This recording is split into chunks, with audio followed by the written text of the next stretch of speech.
मुगलों ने भारत में करीब 350 साल हुकूमत की। उनकी ताकत, हौसले और युद्ध कौशल का कोई सानी नहीं था। इन्हें खूबसूरत इमारतें बनाने के लिए भी जाना जाता है, लेकिन क्या आप जानते हैं कि वो कौन सी इमारत है जो मुगलों के लिए मनहूस साबित हुई? और इस इमारत ने एक मुगल बादशाह की जान ले ली और इसके बाद रातों रात मुगलों ने एक बड़े किले को छोड़ दिया। जी हां, हम बात कर रहे हैं दिल्ली के पुराने किले में खड़े इस बुर्ज की, जिसे शेर मंडल कहा जाता है। यही वो बुर्ज है जो मुगलों के लिए मनहूस साबित हुआ और उन्होंने दिल्ली छोड़ दी। तो चलिए आज सुनाते हैं कहानी शेर मंडल की। पुराने किले में सिर्फ 2 ही इमारतें ऐसी बची हैं जो साबित हैं।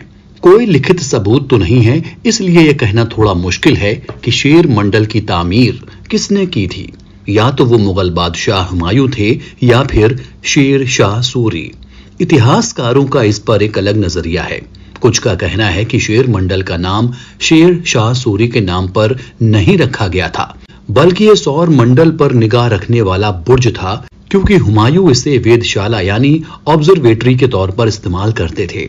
कुछ लोग इसे हुमायूं की लाइब्रेरी के तौर पर भी पहचानते हैं, लेकिन इस बात से सभी सहमत हैं कि ये वही जगह है जिसकी छत से गिरकर 963 हिजरी यानी कि 1556 ईस्वी में हुमायूं की मौत हुई थी। अकबर के दरबारी इतिहासकार अबुल फजल ने इस हादसे को विस्तार से लिखा है। उनके मुताबिक 20 जनवरी 1556 को जुमे का दिन था। हुमायूं ने शाही लोगों से मुलाकात की जो वहां से लौटे थे। हिजाज और गुजरात के अलावा काबुल के खास लोगों और कुछ गणितज्ञों ने भी हुमायूं को खबर दी कि उम्मीद है कि उस रात शुक्र तारा निकलेगा। हुमायूं खगोलीय घटना देखने के बेहद शौकीन थे, लिहाजा उन्होंने तय किया कि आज शुक्र तारे का दीदार किया जाएगा। उन सभी से मिलने के बाद हुमायूं शेर मंडल की छत पर आए और किले में मौजूद किलाए कोहना मस्जिद में इकट्ठा हुए लोगों के इस्तकबाल को कबूल किया। उस दिन शुक्र तारा काफी देर से निकलना था। जब बादशाह नीचे उतरने लगते हैं, जब दूसरी सीढ़ी पर आते हैं तो उन्हें अजान की आवाज सुनाई देती है। अजान की आवाज को सम्मान देने के लिए वो सीढ़ियों पर ही बैठ जाते हैं। अजान खत्म होने के बाद जैसे ही वो उठते हैं तो उनकी लाठी उनके बागे यानी कि लंबे कुर्ते में फंस जाती है और वो फिसल कर सीढ़ियों से नीचे गिर पड़ते हैं।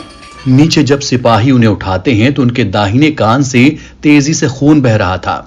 इससे पता चल गया कि उनके सिर के अंदरूनी हिस्से में गंभीर चोट लगी है। 4 दिन इलाज चला, लेकिन 24 जनवरी 1556 को हुमायूं को नहीं बचाया जा सका। एक और रहस्य यह भी है कि निचली मंजिल चारों तरफ से पूरी तरह से बंद है। इमारत को धनुष की शक्ल में बनाया गया है, जो बीम और मेहराब के साथ इस्लामी वास्तुकला का नमूना है। नीचे की मंजिल चिनाई से भरी नहीं हो सकती, इसके अंदर एक छोटा कमरा रहा होगा जैसे ऊपर के कमरे हैं। फिर इसे कब और क्यों बंद किया गया? हुमायूं के बेटे अकबर की जीवनी अकबरनामा में कुछ बातें लिखी गई हैं, जिसमें कहा गया है कि हुमायूं की मौत और हेमू के दिल्ली पर हमले के बीच कुछ महीने के लिए हुमायूं के शव को दिल्ली में एक जगह पर रखा गया था। माना जाता है कि उनके अपने दीन पनाह शहर में, जो आज पुराना किला कहलाता है। ऐसा लगता है कि शेर मंडल की निचली बंद मंजिल हुमायूं की लाश की पहली सुपुर्दगाह यानी दफनाने की जगह या जमीन जहां ताबूत दफनाया जाता है वो थी। उनकी मौत इसी इमारत में हुई थी, जो अष्टकोणी कब्र जैसी भी दिखती थी। हो सकता है कि उन्हें शुरू में यहीं दफनाया गया हो। हुमायूं की मौत के बाद 7 अक्टूबर 1556 को हेमू ने बगैर बादशाह की मुगलिया सेना को हराकर दिल्ली पर कब्जा कर लिया। जब मुगलों ने हेमू की धमकी के सामने दिल्ली खाली की तो मुगलिया सेना के वफादार खंजर बेग हुमायूं की लाश को यहां से पंजाब के सरहिंद ले गए, जहां इसे दोबारा दफना दिया गया। जब हेमू ने दिल्ली फतेह की, उस वक्त हुमायूं का 14 साल का बेटा अकबर मौजूद नहीं था। उसने कसम खाई कि हेमू को हराकर अपने पिता का शव दिल्ली में ही दफन करेगा। इसके बाद नवंबर 1556 में पानीपत की लड़ाई में बैरम खान की अगुवाई में अकबर ने हेमू को हराकर दिल्ली को दोबारा पा लिया और हुमायूं की पत्नी यानी अपनी मां के कहने पर अकबर ने अपने पिता के लिए शानदार मकबरे की योजना बनाई, जिसे आज हुमायूं के मकबरे के नाम से जाना जाता है। 1558 में हुमायूं के ताबूत को सरहिंद से दिल्ली लाया गया था और फिर से उस जगह पर दफन किया गया था जहां यह सरहिंद में जाने से पहले दफन था, यानी शेर मंडल ये जगह हो सकती है। 1571 में मकबरा बनने के बाद हुमायूं के शव को शेर मंडल से निकालकर मकबरे में दफना दिया गया।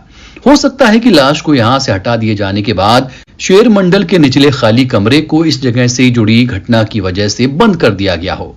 हालांकि अकबर ने अपने पिता के इस शहर को मनहूस मानते हुए हमेशा हमेशा के लिए छोड़ दिया और आगरा को अपनी राजधानी बना लिया। इस इमारत का बिल्डर कौन था और निचली मंजिल ऐसी क्यों है, इस राज के साथ ये जगह देखने लायक है।